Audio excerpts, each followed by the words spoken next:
درسقرآن.com آپ کے لیے پیش کرتا ہے تفسیر قرآن مولانا اسلم شیخو پوری صاحب کی آواز میں۔ اور اللہ کہتے ہیں یاد کرنے کے لیے آسان، پڑھنے کے لیے آسان اور سمجھنے کے لیے آسان۔ اس کے علاوہ اس مقبول ویب سائٹ پر آپ سنیے معروف عالم دین کے اصلاحی بیانات۔ تو اسلام کا نظریہ یہ ہے انا للہ و انا الیہ راجعون۔ حمد و نعت، بچوں کے لیے اصلاحی کہانیاں اور بہت کچھ۔ محمد کا روضہ قریب آ رہا ہے، بلندی میں اپنا نصیب آ رہا ہے۔ www.darsequran.com۔ الحمد للہ وحدہ والصلاة والسلام على من لا نبي بعده، أما بعد فأعوذ بالله من الشيطان الرجيم، بسم الله الرحمن الرحيم۔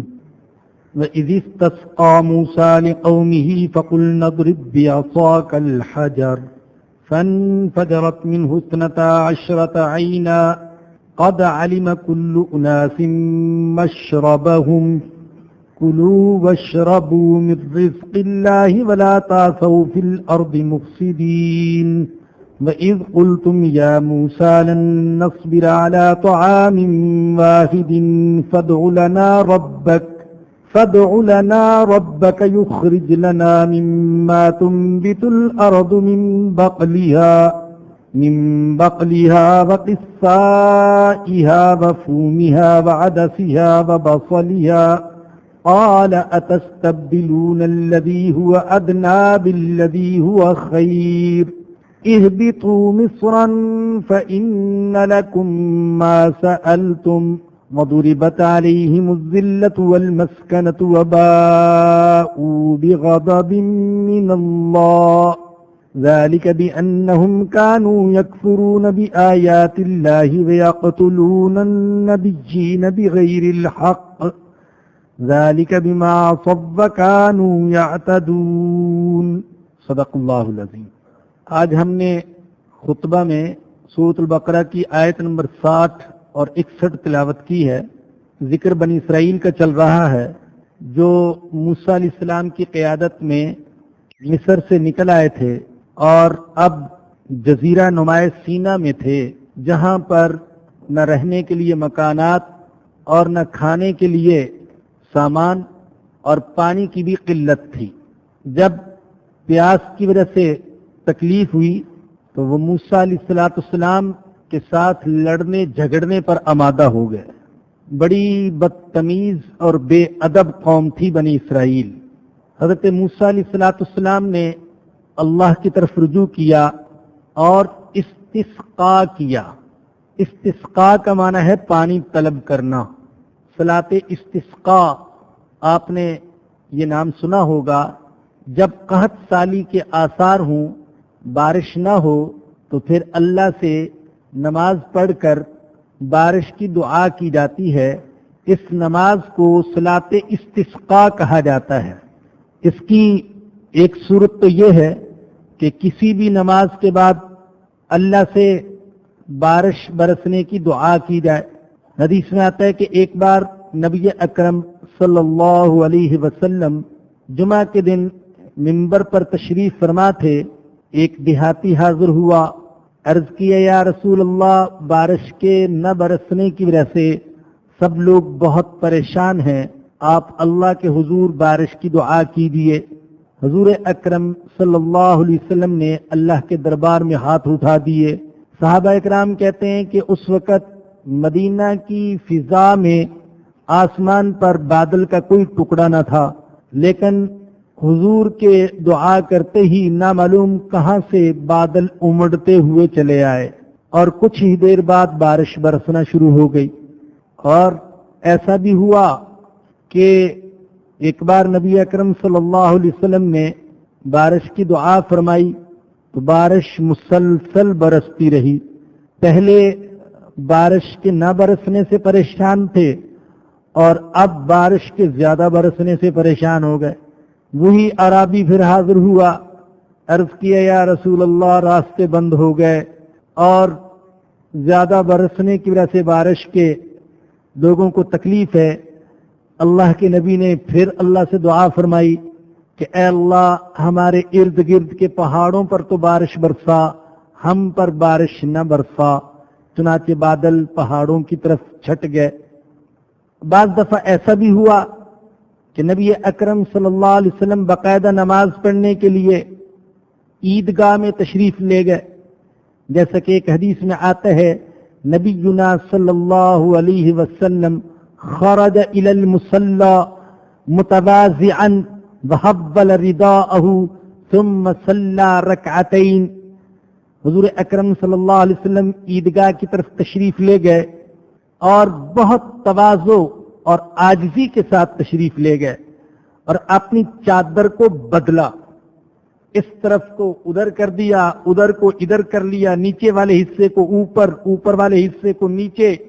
ہماری فقہ کی کتابوں میں اس کا مستقل ایک طریقہ بھی لکھا ہوا ہے کہ چادر کیسے بدلی جائے گی۔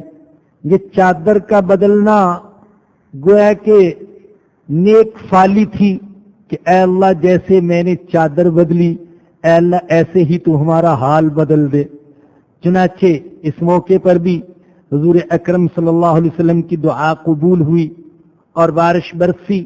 تو یہ امت کے لیے سنت ہے۔ امام ابو حنیفہ رحمۃ اللہ علیہ فرماتے ہیں کہ ضروری نہیں ہے کہ استسقاء کے لیے شہر سے باہر ہی جائیں یا باقاعدہ نماز کا جماعت کے ساتھ اہتمام کریں اور پھر دعا کریں، بلکہ کسی بھی نماز کے بعد اللہ سے بارش برسنے کی دعا کی جا سکتی ہے۔ تو بنی اسرائیل نے حضرت موسیٰ علیہ السلام سے پانی مانگا، حضرت موسیٰ علیہ السلام نے اللہ سے مانگا۔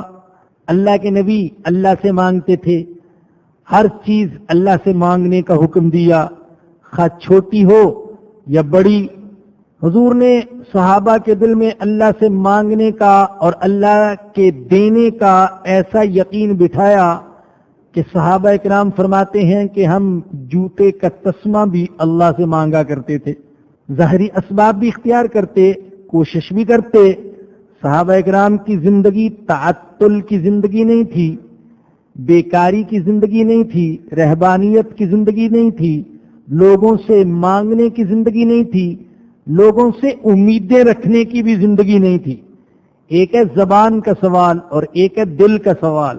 جو اللہ کے نیک بندے ہوتے ہیں اور جو واقعی اللہ کے مقرب اور محبوب ہوتے ہیں، نہ وہ زبان سے سوال کرتے ہیں نہ دل سے سوال کرتے ہیں۔ دل کا سوال کیا ہے؟ انسانوں سے امیدیں رکھنا۔ زبان سے مانگتا تو نہیں لیکن امیدیں رکھتا ہے، شاید یہ مجھے کچھ دے دے، یہ مجھے کچھ دے دے۔ تو صحابہ کرام معاذ اللہ نہ بھکاری تھے، نہ بیکار بیٹھنے والے، نہ زبان سے سوال کرنے والے، نہ دل سے سوال کرنے والے، اور اللہ کے سوا کسی اور سے امیدیں رکھنے والے۔ ظاہری اسباب اختیار کرتے تھے لیکن ساتھ ساتھ اللہ سے بھی مانگتے تھے تاکہ صرف اسباب پر یقین نہ ہو، اصل یقین مسبب الاسباب پر ہو۔ وَإِذِ اسْتَسْقَىٰ مُوسَىٰ لِقَوْمِهِ، اور جب موسیٰ علیہ السلام نے اپنی قوم کے لیے پانی مانگا، فَقُلْنَا، ہم نے کہا، اضرب بعصاک الحجر، اپنی لاٹھی کو پتھر پر ماریے، فانفجرت منہ اثنتا عشرۃ عینا، پس اس پتھر میں سے 12 چشمے پھوٹ پڑے۔ حضرت موسیٰ علیہ السلام سے حضرت موسیٰ علیہ السلام نے اللہ کے حکم سے ایک مخصوص پہاڑی پر جا کر چٹان پر پتھر مارا تو اس میں سے 12 چشمے پھوٹ پڑے۔ جارج سیل قرآن کریم کا انگریزی میں ترجمہ کرنے والا بہت پرانا مصنف ہے، اس نے لکھا ہے بعض مسیحی سیاحوں کے حوالے سے کہ آج بھی جزیرہ نما سینا میں وہ چٹان موجود ہے اور اس میں 12 سوراخ ہیں۔ بعض سیاحوں نے لکھا کہ 24 سوراخ ہیں، گویا کہ اس طرف بھی اور اس طرف بھی۔ تو 12 چشمے پھوٹے اس لیے کہ یہ 12 قبیلے تھے اور معلوم ہوتا ہے کہ پانی چونکہ زندگی کے لیے بڑی ضروری چیز، اس لیے پانی کا انتظام وافر بھی ہونا چاہیے اور ہر ایک کے لیے الگ الگ، تاکہ آپس میں جھگڑا نہ ہو۔ 12 قبیلوں میں سے ہر ایک کے لیے الگ الگ چشمہ پھوٹ پڑا۔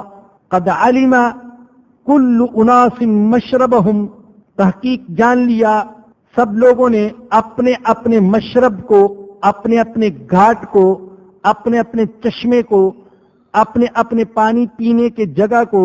کلو واشربو من رزق اللہ، کھاؤ اور پیو اللہ کے رزق میں سے۔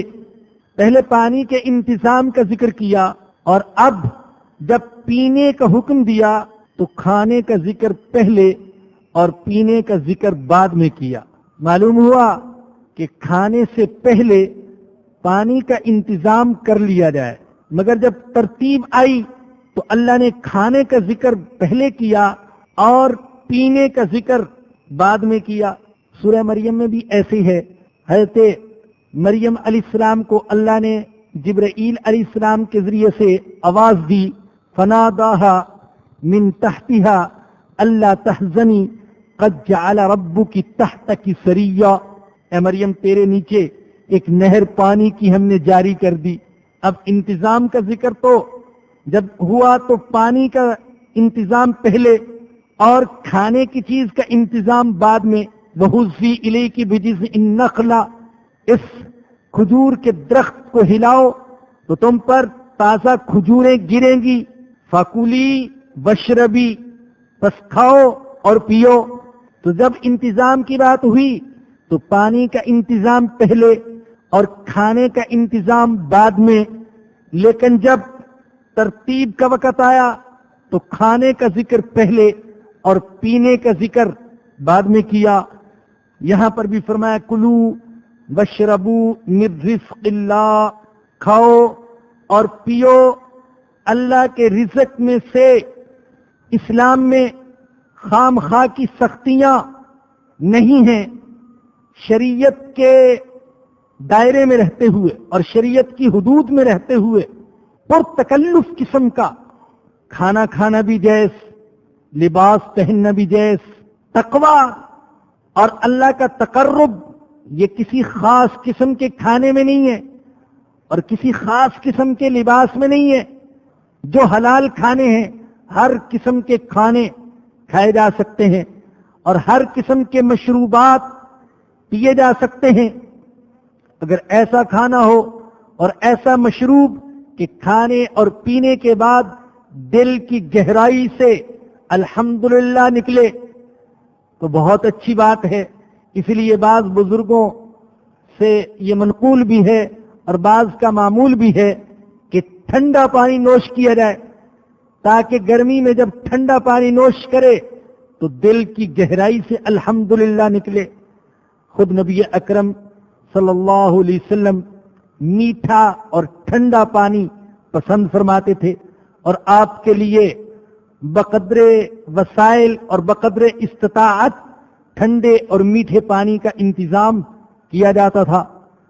ایک حدیث میں سرور دو عالم صلی اللہ علیہ وسلم نے فرمایا، کھاؤ جو چاہتے ہو، پہنو جو چاہتے ہو، بس شرط یہ ہے ایک تو اسراف نہ ہو، فضول خرچی، اور دوسرے تکبر نہ ہو۔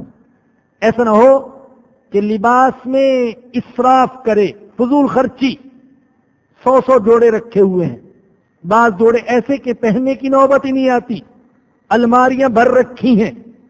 اسراف یا لباس پہننے کا مقصد دوسروں پر اپنا روب بٹھانا، دوسروں کو مرعوب کرنا، دوسروں کو ان کی غربت کا اور اپنی امارت اور ثروت کا احساس دلانا، یہ تکبر ہے۔ فرمایا کہ یہ نہ ہو تو پھر ہر قسم کے کھانے کھائے جا سکتے ہیں اور ہر قسم کا پہناوا پہنا جا سکتا ہے۔ البتہ اس میں شک نہیں کہ سادہ لباس پہننا اور سادہ کھانا کھانا یہ نبی اکرم صلی اللہ علیہ وسلم کی سنت ہے۔ کلو واشربو من رزق اللہ ولا تأسوا فی الارض مفسدین، اور زمین پر شرارتی بن کر مت پھرو. بعض اوقات جب پیٹ بھرا ہوتا ہے تو شرارتیں سوجتی ہیں، اور پیٹ بھرنے کا مطلب صرف پیٹ بھر کر روٹی کھانا نہیں.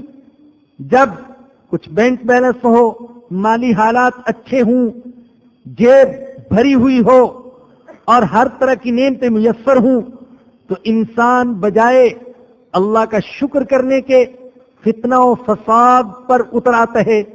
اس لیے اللہ نے کھانے پینے کا تو حکم دیا، لیکن ساتھ فرما دیا وَلَا تَأْسَوْا فِي الْأَرْضِ مُفْسِدِينَ، اور زمین پر فساد کرتے ہوئے مت پھرو.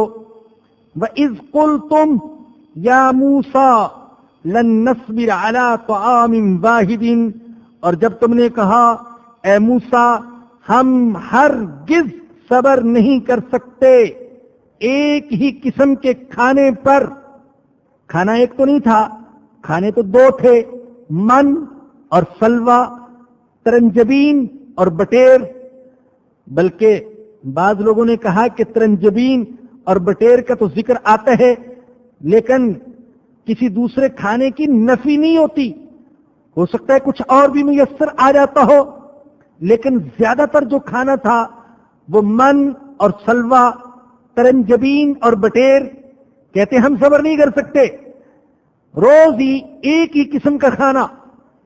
آپ جانتے ہیں مصر بڑا متمدن اور زرخیز ملک، وہاں کی زمین بڑی سرسبز، نہریں اور دریا اور مختلف قسم کی سبزیاں اور پھل. وہاں یہ غلامی کی زندگی گزار رہے تھے، بدترین قسم کی غلامی.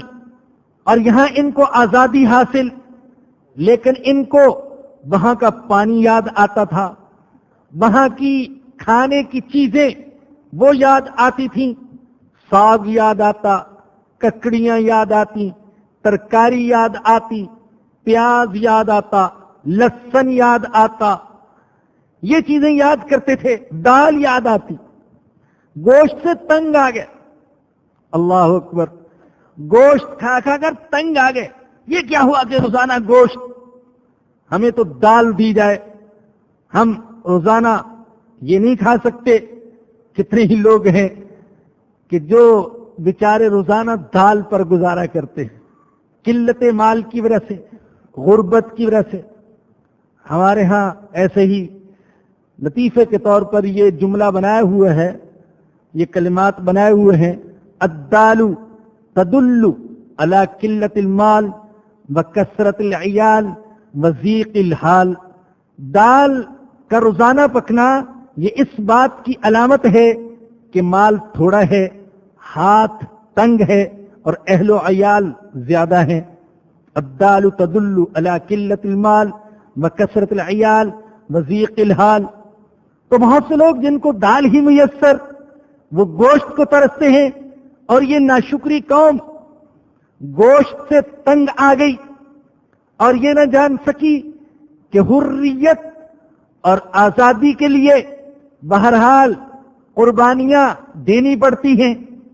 سیدنا موسیٰ علیہ السلام ان کو مصر سے جو لائے تھے وہ اس لیے تاکہ ارض مقدس پر انہیں دوبارہ اقتدار حاصل ہو جائے، مگر اس کے لیے کچھ قربانی تو دینے پڑتی.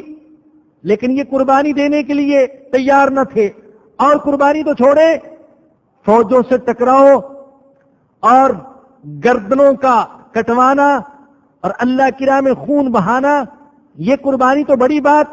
وہ کھانے پینے کی چیزوں کی بھی قربانی دینے کے لیے آمادہ نہیں تھے کہ ہمیں تو مصر میں جو غذائیں میسر تھیں اور جن کھانوں سے ہم مانوس ہیں وہ ہمیں ملنے چاہیے.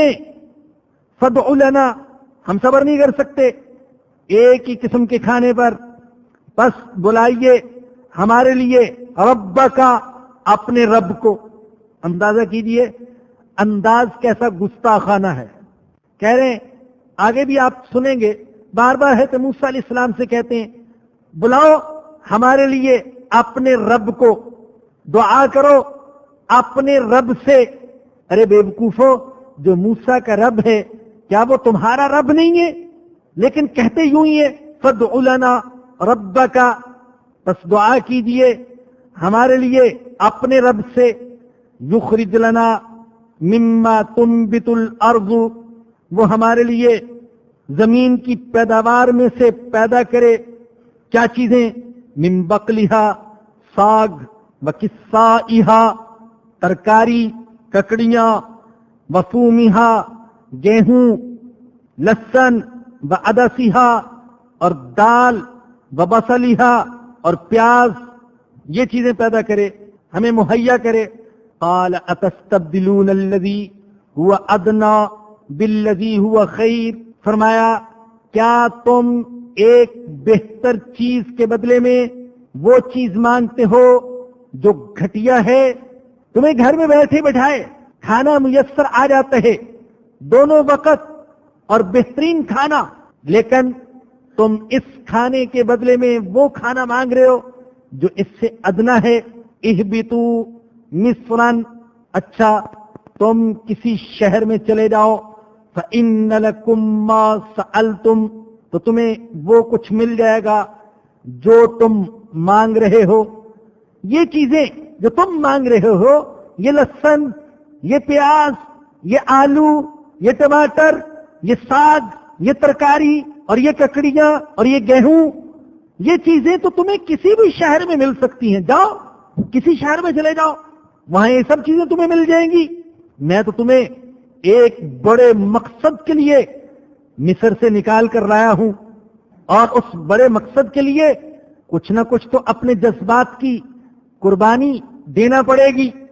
بعض مفسرین نے ایک مطلب یہ بھی لکھا ہے، اگرچہ کچھ مستبعد سا ہے، کہ حضرت موسیٰ علیہ السلام کے کہنے کا مقصد یہ تھا کہ جاؤ وہی مصر میں چلے جاؤ جہاں تم غلامانہ زندگی بسر کر رہے تھے، وہاں تمہیں یہ ساری چیزیں مل جائیں گی جن کا تم مجھ سے مطالبہ کر رہے ہو۔ وَضُرِبَتْ عَلَيْهِمُ الذِّلَّةُ وَالْمَسْكَنَةُ، اللہ کہتے ہیں ان پر ذلت اور بدحالی مسلط کر دی گئی۔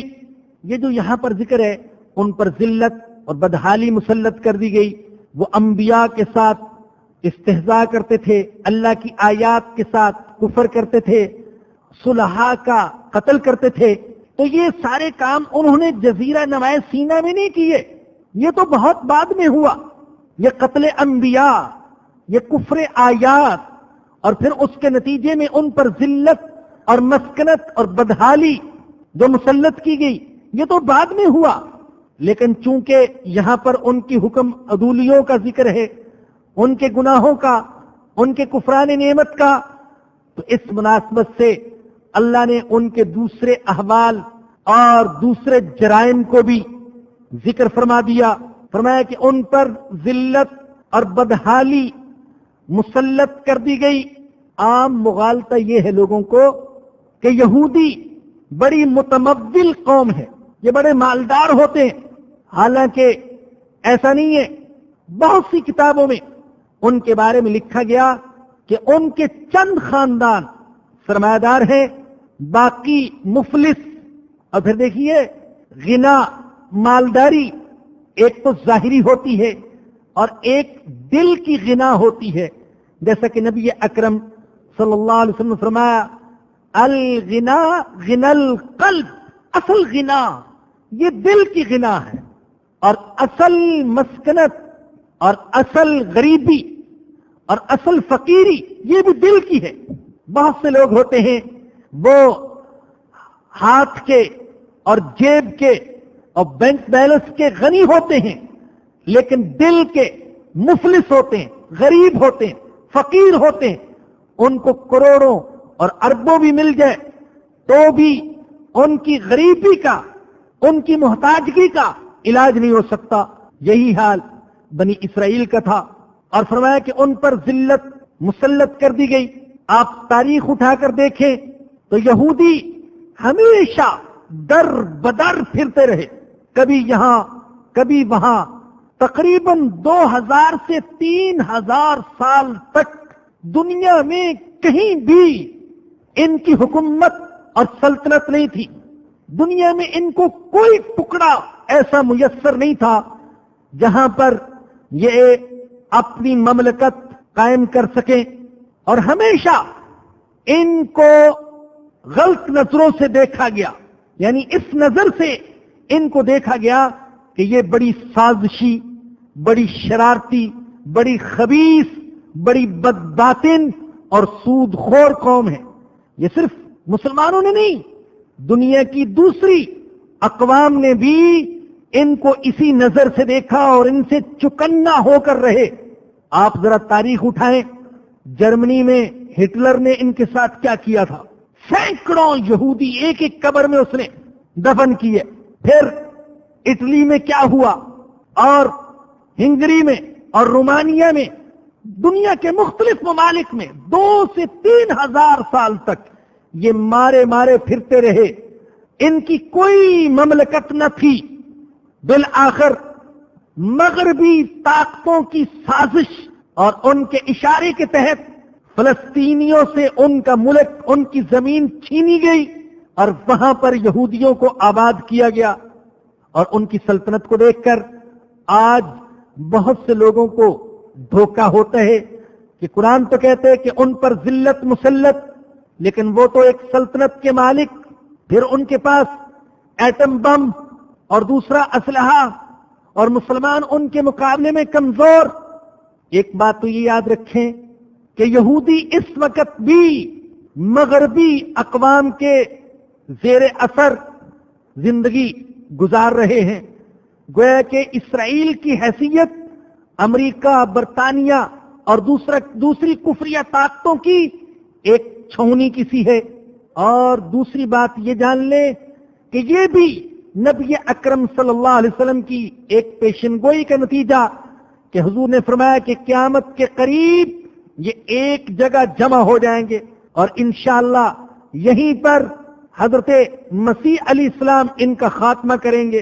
اور تیسری بات یہ جان لیں کہ آج جو مسلمانوں میں مغلوبیت اور ذلت دکھائی دیتی ہے تو اس کی وجہ یہ کہ آج مسلمانوں نے یہودیوں اور عیسائیوں والے بہت سے اعمال اور افعال اختیار کر رکھے ہیں، اور اللہ یہی تو سمجھانا چاہتے ہیں کہ عزت اور فضیلت کسی خاص قوم کے لیے نہیں ہے، بلکہ عزت اور فضیلت کا معیار ایمان اور اعمال صالحہ ہے۔ تو اگر ہم یہود والے اعمال اختیار کریں گے تو پھر مت امید رکھیں کہ نتائج وہ ظاہر نہیں ہوں گے جو یہودیوں کے سامنے نتائج ظاہر ہوئے۔ وضربت علیہم الذلۃ والمسکنہ، ان پر ذلت اور بدحالی مسلط کر دی گئی۔ وباءوا بغضب من اللہ، اور وہ اللہ کے غضب میں گھر گئے۔ یہودیوں کے اس انجام سے یہ نصیحت حاصل ہوتی ہے کہ جو قوم ابتلا پر صبر نہیں کرے گی، نعمت کا شکر ادا نہیں کرے گی اور اللہ کی قضا پر راضی نہیں ہوگی، تو وہ پھر اسی انجام سے دوچار ہوگی جس انجام سے یہود دوچار ہوئے۔ ابتلاؤں، آزمائشوں پر صبر نہ کیا، اللہ کی نعمتوں کا انہوں نے شکر نہ ادا کیا اور اللہ کی تقدیر پر راضی نہ رہے، جس کا نتیجہ یہ نکلا کہ وہ اللہ کے غضب میں گر گئے۔ ذالک بأنہم کانوا یکفرون بآیات اللہ، یہ نتیجہ تھا اس کا کہ وہ اللہ کی آیات کے ساتھ کفر کرتے تھے۔ وَيَقْتُلُونَ النَّبِيِّينَ بِغَيْرِ الْحَقِّ، اور نبیوں کو نہ حق قتل کرتے تھے۔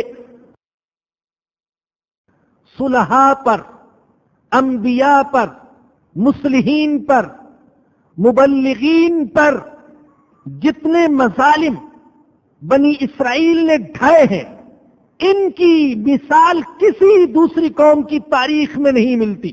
کسی نبی کو ذبح کیا گیا، کسی کو قتل کیا گیا، اور کسی کے جسم کے ٹکڑے آرے سے کر دیے گئے۔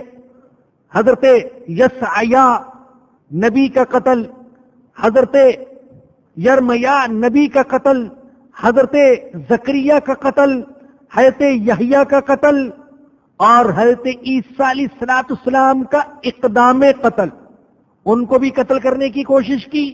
اور یہ تو ہم کہہ رہے ہیں، وگرنہ خود یہودی تو کہتے ہیں کہ ہم نے حضرت عیسیٰ علیہ السلام کو قتل کر دیا.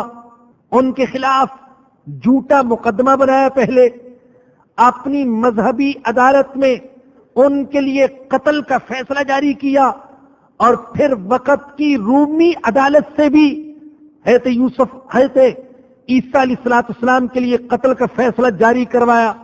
تو ان کو بھی قتل کرنے کی کوشش کی، اور خود ہمارے آقا حضرت محمد الرسول اللہ صلی اللہ علیہ وسلم کو بھی یہودیوں نے کئی بار قتل کرنے کی کوشش کی.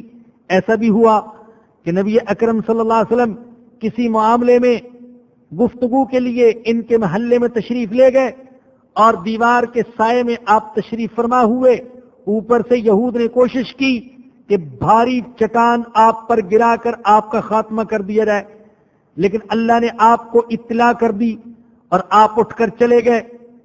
اور آپ جانتے ہیں غزوہ خیبر کے موقع پر ایک یہودی عورت نے کھانے میں زہر ملا کر نبی اکرم صلی اللہ علیہ وسلم کو قتل کرنے کی کوشش کی. تو ان کی پوری تاریخ قتل انبیاء اور قتل صلحاء سے بھری ہوئی ہے.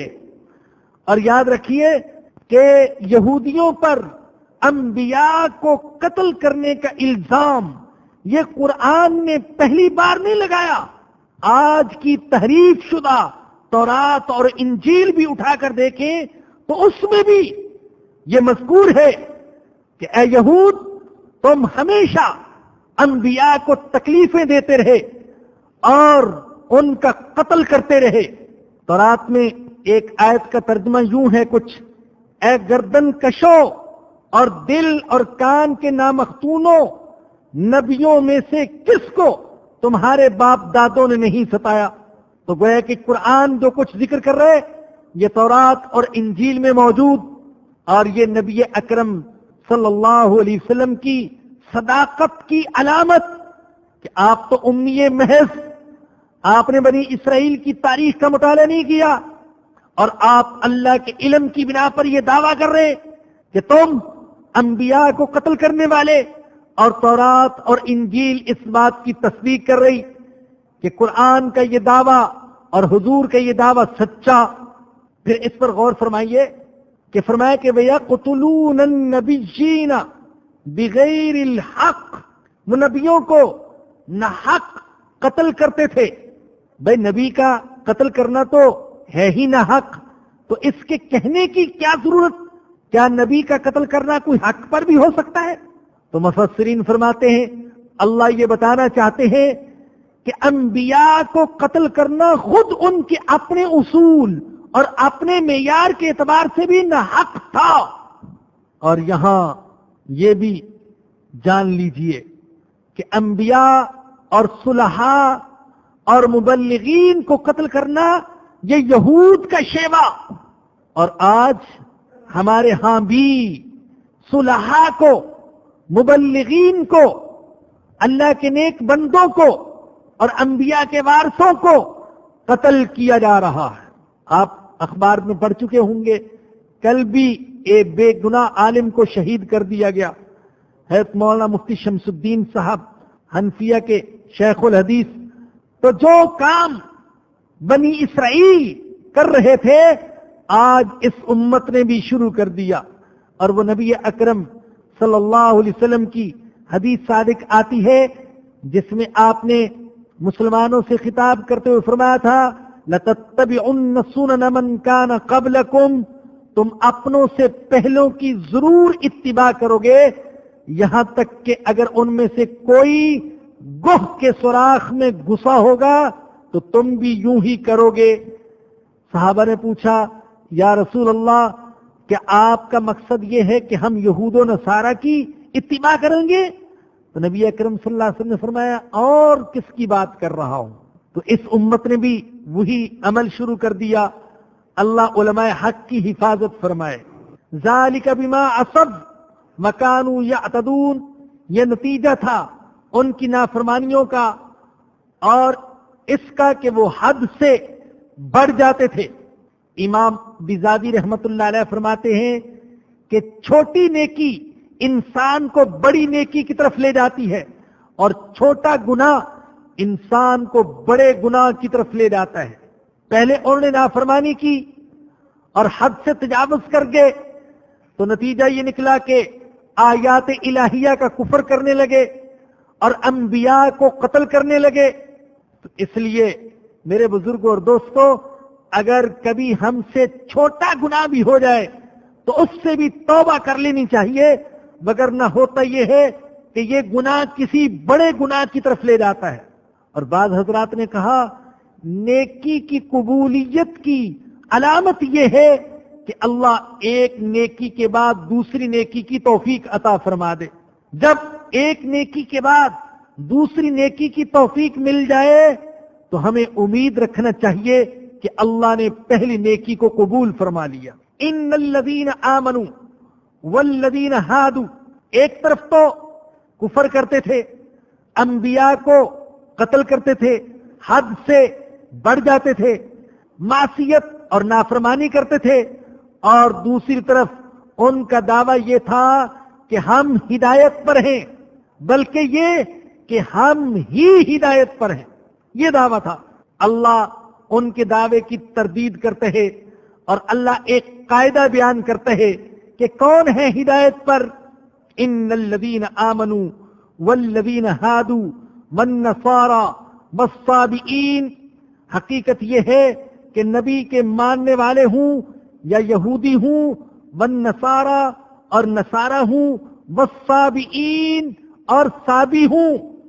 من آمن باللہ والیوم الآخر، جو ایمان لے آیا اللہ پر اور آخرت کے دن پر، وعمل صالحا اور اس نے نیک اعمال کیے، فلہم اجرہم عند ربہم، ان کے لیے ان کا اجر ہے ان کے رب کے ہاں، ولا خوف علیہم ولا ہم یحزنون، اور نہ ان پر کوئی خوف ہوگا اور نہ وہ غمگین ہوں گے۔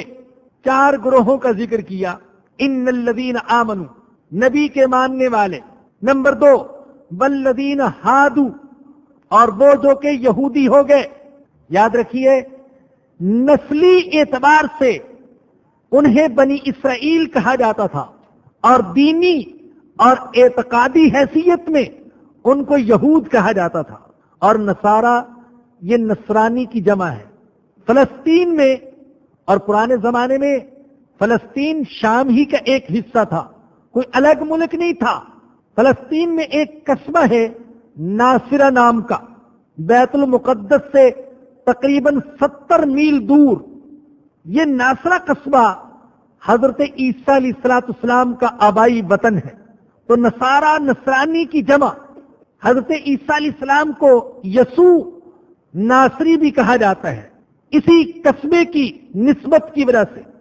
اور نصرانی جو تھے یہ ایک خدا کے قائل تھے اور ایک انجیل، متی کی انجیل کے ماننے والے تھے، جبکہ آج کے عیسائی یہ 4 انجیلوں کو ماننے والے اور 3 خداؤں کو ماننے والے۔ تیسرا گروہ، چوتھا گروہ والصابئین، اور وہ جو صابی ہیں۔ صابی کون لوگ ہیں؟ بعض حضرات کہتے ہیں کہ یہ اہل کتاب میں سے تھے، اسی لیے امام ابو حنیفہ رحمت اللہ علیہ نے صابیوں کے ذبیحے کو بھی جائز قرار دیا ہے۔ اور بہت سے حضرات کہتے ہیں کہ جو بھی اپنے دین کو چھوڑ کر کسی دوسرے دین میں آ جائے تو وہ صابی ہے۔ عرب اس کو صابی کہتے تھے، چنانچہ جو بھی مشرک اسلام قبول کر لیتا تھا تو اس کے بارے میں کہا جاتا تھا کہ یہ صابی ہو گیا۔ والصابئین، ان 4 گروہوں کا ذکر کر کے فرمایا کہ اصل اللہ کے ہاں معیار وہ ایمان اور عمل صالح ہے۔ جو بھی اللہ پر اور آخرت کے دن پر ایمان لائے گا اور نیک اعمال کرے گا، ان کے لیے ان کا اجر ان کے رب کے ہاں، نہ ان پر کوئی خوف اور نہ وہ غمگین ہوں گے۔ امت مسلمہ کو بھی فضیلت اور عظمت حاصل ہے تو ایمان اور اعمال صالحہ کی بنا پر، وگرنہ اللہ کے ہاں نہ عربی ہونا فضیلت کی بات ہے، نہ اجمی ہونا یہ حقارت کی بات ہے۔ ایک اجمی ایمان اور اعمال صالحہ کی بنا پر عربی سے آگے بڑھ سکتا ہے۔ حضرت بلال اجمی تھے، حضرت سلمان اجمی تھے، حضرت صہیب اصل کے اعتبار سے اجمی تھے، ابو لہب عربی تھا اور ابو جہل یہ عربی تھا، لیکن یہ اجمی ایمان اور اعمال صالحہ کی بنا پر ان عربیوں سے، قریشیوں سے، ہاشمیوں سے، اعلی نسل اور نسب سے تعلق رکھنے والوں سے آگے بڑھ گئے۔ اس لیے کہ اللہ کے ہاں فضیلت کا معیار ایمان اور اعمال صالحہ ہے۔ آج عربوں کے اندر قومیت پرستی کا زہر پھیلا دیا گیا، جس کی وجہ سے وہ اپنے آپ کو محض عربی ہونے کی وجہ سے فضیلت والا سمجھتے ہیں اور اجمیوں کو حقارت کی نظر سے دیکھتے ہیں۔ تو محض عربی ہونا یہ فضیلت کا معیار نہیں ہے، بلکہ ایمان اور عمل صالح۔ بنی اسرائیل اسی گمنڈ میں اور اسی غلطی میں مبتلا ہو گئے کہ انہوں نے سمجھا کہ چونکہ ہم یعقوب کی اولاد سے تعلق رکھتے ہیں اس لیے ہمارے اعمال کیسے ہی کیوں نہ ہو، ہم فضیلت والے۔ وقالت الیہود والنصارى نحن ابناء اللہ واحباؤہ، ہم اللہ کے بیٹے اور اللہ کے چہیتے ہیں، اس لیے کہ ہم یہودی ہیں۔ تو ان کی تردید کی گئی، فرمایا کہ نہیں، بلکہ اصل معیار ایمان اور عمل صالح ہے۔ وَإِذْ أَخَذْنَا مِيثَاقَكُمْ وَرَفَعْنَا فَوْقَكُمُ الطُّورَ، اور یاد کرو جب ہم نے تم سے پختہ عہد لیا اور تمہارے اوپر طور کو اٹھا دیا۔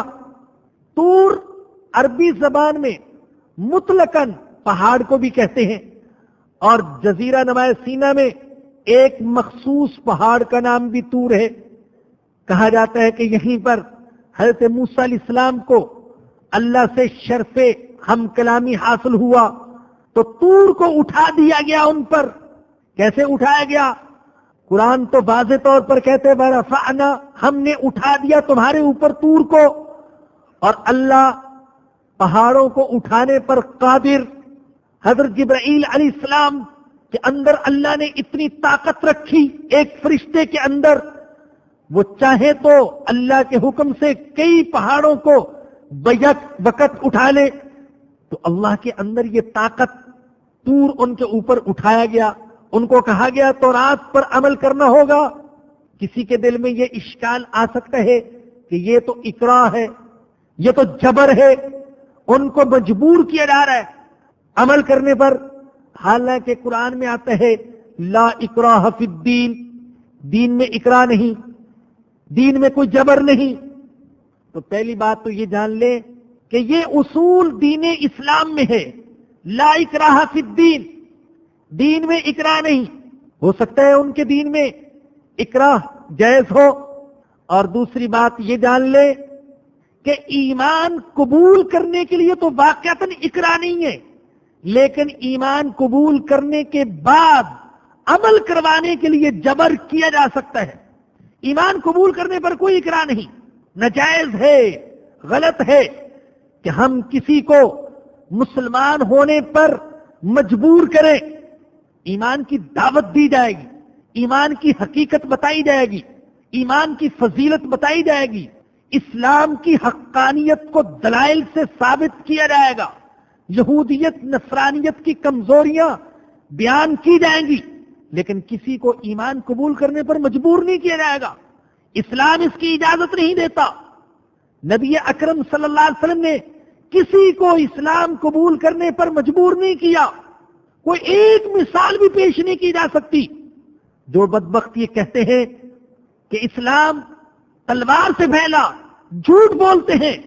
اسلام اپنے اندر جو قوت ہے، اپنے اندر جو کشش ہے، اپنے اندر جو صداقت ہے، اپنے اندر جو حقانیت ہے، اس کی بنا پر اسلام پھیلا ہے۔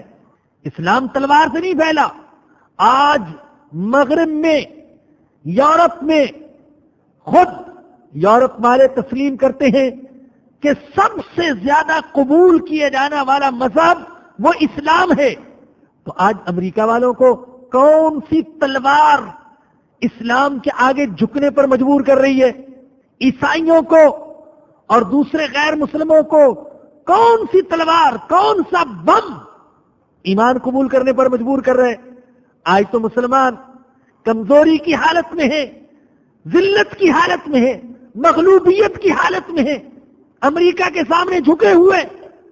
تو مسلمان کافروں کو اسلام قبول کرنے پر مجبور نہیں کر رہے، خود اسلام غیر مسلموں کو اسلام قبول کرنے پر مجبور کر رہا ہے۔ جو اسلام کے اندر اللہ نے کشش رکھی، جو حقانیت رکھی، تو اسلام قبول کرنے پر تو کسی کو مجبور نہیں کیا جا سکتا، لیکن اسلام قبول کرنے کے بعد عمل کے لیے مجبور کیا جا سکتا ہے۔ اسلام قبول کر لیا لیکن نماز نہیں پڑھتا، مجبور کر سکتے ہیں اگر اسلامی حکومت ہو، نماز پڑھو۔ اسلام قبول کیا، زکوٰۃ نہیں دیتا، تو زکوٰۃ دینے پر مجبور کیا جا سکتا ہے۔ آپ جانتے ہیں سیدنا ابو بکر صدیق رضی اللہ تعالی عنہ نے مانعین زکوٰۃ کے ساتھ جہاد کیا تھا۔ مانعین زکوٰۃ کلمہ پڑھتے تھے، نماز پڑھتے تھے، ان میں سے بعض ایسے تھے کہ وہ کہتے تھے کہ ہم زکوٰۃ دیں گے لیکن بیت المال کو نہیں دیں گے، ہم اپنی مرضی کے مطابق جہاں چاہیں گے زکوٰۃ استعمال کریں گے۔ لیکن سیدنا ابو بکر صدیق نے ان کے ساتھ جہاد کیا اور فرمایا کہ اگر ایک جانور کی رسی جو نبی اکرم صلی اللہ علیہ وسلم کے زمانے میں یہ زکوٰۃ میں دیا کرتے تھے، وہ رسی دینے سے انکار کریں گے تب بھی میں ان کے ساتھ جہاد کروں گا۔ حالانکہ حالات اس وقت بڑے عجیب تھے، کئی لوگ، کئی قبیلے مرتد ہو گئے، جھوٹے نبیوں کا فتنہ، پھر کیسر و کسریٰ کے حملے کا خطرہ اور منافقوں کی ریشہ دوانیاں، لیکن اس کے باوجود سیدنا ابو بکر صدیق استقامت کا پہاڑ بن کر کھڑے ہو گئے اور آپ نے زکوٰۃ کو وصول کیا۔ یہ حضرت ابو بکر صدیق کی استقامت تھی کہ قیامت تک کے لیے اس فتنے کا استیصال کر دیا کہ ایسا نہ ہو کہ بعض لوگ اسلام کی کسی بھی عبادت کا اور کسی بھی حکم کا انکار کر دیں۔ تو میں عرض کر رہا تھا کہ ایمان قبول کرنے پر تو کسی کو مجبور نہیں کیا جا سکتا، لیکن ایمان قبول کرنے کے بعد عمل کرنے پر مجبور کیا جا سکتا ہے۔ یہ ایمان قبول کر چکے تھے، تورات ان کو مل گئی، لیکن عمل کرنے کے لیے تیار نہ تھے، تو فرمایا کہ ہم نے تمہارے اوپر طور کو بلند کیا، خذوا ما آتیناکم بقوہ، اور ہم نے کہا جو کتاب ہم نے تم کو دی ہے اسے مضبوطی سے تھام لو، واذکروا ما فیہ، اور جو احکام اس میں درج ہیں انہیں یاد رکھنا، لعلکم تتقون، اگر ایسا کرو گے تو امید ہے کہ تمہارے اندر تقوی کی صفت پیدا ہو جائے۔ یہ آیت کریمہ پڑھتے ہوئے میں سوچ رہا تھا کہ اللہ بنی اسرائیل کو حکم دے رہے کہ تم تورات کو مضبوطی سے تھام لو اور جو کچھ تورات میں ہے اس کو یاد رکھو، کبھی نظروں سے، ذہن سے اوجل نہ ہونے دو۔ اگر اللہ کی نظر میں تورات کی اتنی اہمیت کہ بنی اسرائیل کو اسے یاد رکھنے اور مضبوطی سے تھامنے کا حکم ہے، تو قرآن جو ساری کتابوں کی سردار اور قرآن جو نبیوں کے سردار پر نازل ہوا اور قرآن جو کتاب ہدایت کا آخری ایڈیشن ہے، اس کے بارے میں کتنی تاکید ہوگی کہ اے مسلمانوں تم نے اس کو مضبوطی سے تھامنا ہے اور یاد رکھنا ہے جو کچھ اس کے اندر ہے۔ بہت سے تو ایسے کہ جن کو قرآن کے الفاظ کی بھی تلاوت کی توفیق نہیں ہوتی، اور جن کو الفاظ کی تلاوت توفیق نصیب ہوتی ہے تو قرآن کو سمجھنے کی توفیق نصیب نہیں ہوتی کہ قرآن کیا ہے، قرآن ہم سے کیا کہتے۔ اللہ تورات والوں کو کہہ رہے بذکروا ما فیہ، یاد رکھو جو کچھ تورات میں ہے، لعلکم تتقون، اگر ایسا کرو گے تو امید ہے تمہارے اندر تقوی پیدا ہو جائے گا۔ اگر ہم قرآن کو مضبوطی سے تھامیں گے اور قرآن میں جو کچھ ہے اس کو یاد رکھیں گے تو انشاءاللہ ہمارے اندر بھی تقوی کی صفت پیدا ہو جائے گی، اور تقوی سارے قرآن کا خلاصہ، ساری اسلامی تعلیمات کا خلاصہ۔ تو اللہ نے طور کو بلند کیا ان کے اوپر، کہا پکڑو کتاب کو مضبوطی سے، یاد رکھو گے، وعدہ کیا ہاں یاد رکھیں گے۔ ثم تولیتم من بعد ذلک، پھر تم اس کے بعد اپنے وعدے سے پھر گئے، تم نے نہ تو تورات کو مضبوطی سے تھاما، نہ جو کچھ تورات میں نے حکم دیے تھے ان کو یاد رکھا۔ فلولا فضل اللہ علیکم ورحمتہ، اب ہونا تو یہ چاہیے تھا کہ تمہیں تباہ کر دیا جاتا، لیکن میں نے ایسا نہیں کیا۔ کیوں؟ اس لیے کہ میں رحمت والا ہوں، اس لیے کہ میں فضل والا ہوں۔ فلولا فضل اللہ علیکم ورحمتہ، اگر تم پر اللہ کا فضل اور اللہ کی رحمت نہ ہوتی، لکنتم من الخاسرین، تو تم تباہ ہونے والوں میں سے، خسارہ اٹھانے والوں میں سے ہو جاتے۔ ایسا معلوم ہوتا ہے کہ یہ خطاب ہم مسلمانوں سے ہو رہا ہے کہ اے مسلمانوں، میں نے تم کو حکم دیا تھا قرآن کو مضبوطی سے تھامنا اور جو کچھ ہے اس میں یاد رکھنا، لیکن تم نے ایسا نہیں کیا۔ ہونا تو یہ چاہیے تھا اللہ کا عذاب آتا اور تمہیں تہس نہس کر دیتا، لیکن چونکہ میں فضل والا ہوں اور رحمت والا ہوں اس لیے میں نے تم کو تباہ نہیں کیا، مزید ڈھیل دے دی۔ اللہ مجھے اور آپ سب کو اس کتاب مقدس کو سمجھنے، مضبوطی سے تھامنے اور یاد رکھنے کی توفیق عطا فرمائے۔ وآخر دعوانا ان الحمد للہ رب العالمین۔ ایک بیٹی کی طرف سے دعا کی درخواست کی گئی ہے تجوید کے امتحان میں، اللہ ہماری اس بیٹی کو اعلیٰ نمبروں سے کامیابی نصیب فرمائے۔ فرماتے ہیں اگلے اتوار کو انشاءاللہ العزیز امریکہ کا ایک چینل ہے ریڈیو کا، ہیوسٹن سے وہ نشر ہوتا ہے، تو انشاءاللہ اگلے اتوار کو اس پر براہ راست میرا درس جو ہے وہ نشر ہوگا انشاءاللہ اگلے اتوار کو، یہاں درس دینے کے بعد، فارغ ہونے کے بعد۔ تو بھائی نے فرمایا کہ اس کا اعلان کر دیا جائے۔ اس کے علاوہ دوسرا یہ فرماتے ہیں کہ ایک نئی کیسٹ آئی ہے، اس میں جنید جمشید صاحب کی نظم ہے جو کہ حضرت مولانا تقی عثمانی صاحب نے لکھی ہے اور پڑھی ہے جنید جمشید صاحب نے اپنے مخصوص انداز میں، تو وہ بھی باہر سے حاصل کی جا سکتی ہے۔ اور تیسری بات یہ کہ پچھلی دفعہ جن حضرات نے کچھ مسجد کے لیے فنڈ دیا تھا تو رسید پر دستخط نہیں تھے، دستخط کرنا میں بھول گیا تھا، آج وہ دستخط کر دیے، تو یہ بہرحال ایک کوتاہی تھی جس کی ہم معذرت چاہتے ہیں۔ یہ ایک بھائی فرماتے ہیں شاہد علی صاحب، درس قرآن میں شرکت کر کے میری زندگی میں بہت تبدیلی آئی ہے، میرے لیے دعا کریں کہ میں اپنے آپ کو خدمت کے لیے پیش کر سکوں، اور اس طریقے سے بے روزگار بھی ہیں، ملازمت کے لیے بھی دعا کی درخواست کی ہے، اللہ پاک ان کو باعزت روزگار عطا فرمائے۔ الحمدللہ رب العالمین والصلاة والسلام علی سید الانبیاء والمرسلین۔ ربنا ظلمنا انفسنا وان لم تغفر لنا وترحمنا لنكونن من الخاسرین۔ یا رب العالمین، یا ارحم الراحمین، یا ستار، یا غفار، یا تواب، یا عفو، یا رحمان، یا رحیم، تو اپنے فضل و کرم سے ہمارے گناہوں کو معاف فرما دے۔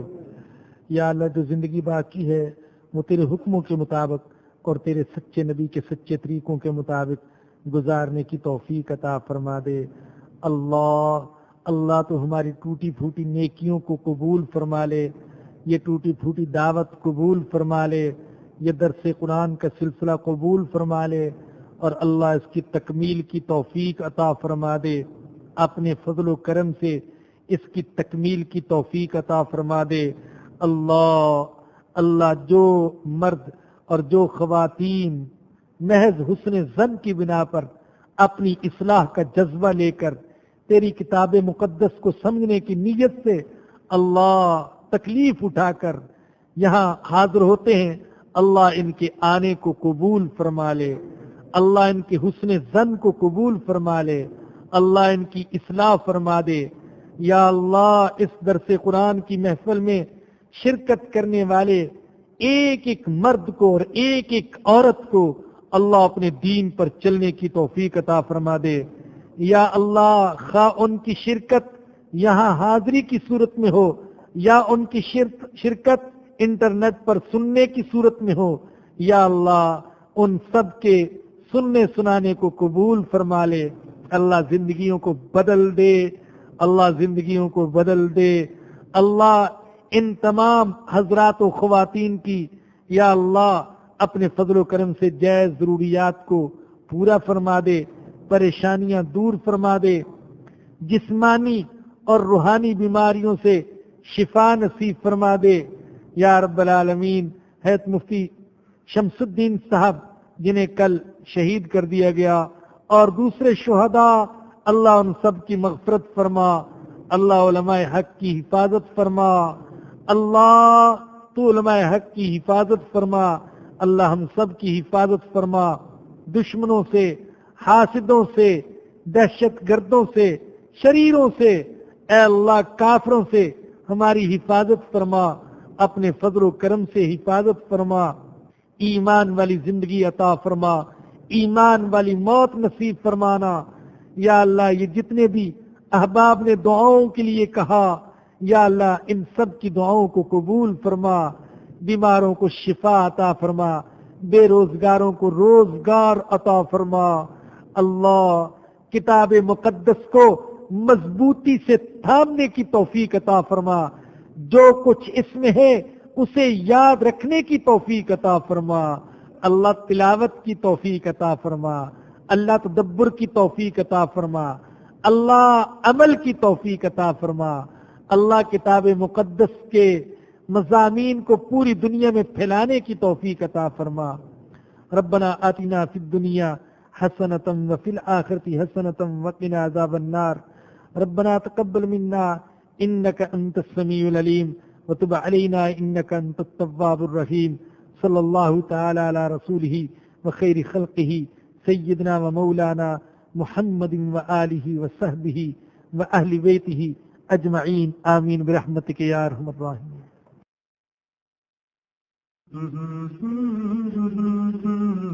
درسقرآن.com آپ کے لیے پیش کرتا ہے تفسیر قرآن مولانا اسلم شیخ پوری صاحب کی آواز میں۔ اور اللہ کہتا ہے یاد کرنے کے لیے آسان، پڑھنے کے لیے آسان اور سمجھنے کے لیے آسان۔ اس کے علاوہ اس مقبول ویب سائٹ پر آپ سنیے معروف عالم دین کے اصلاحی بیانات۔ تو اسلام کا نظریہ یہ ہے انا للہ و انا الیہ راجعون۔ حمد و نعت، بچوں کے لیے اصلاحی کہانیاں اور بہت کچھ۔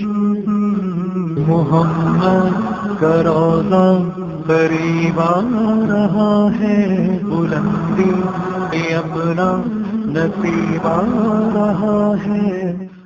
www.درسقرآن.com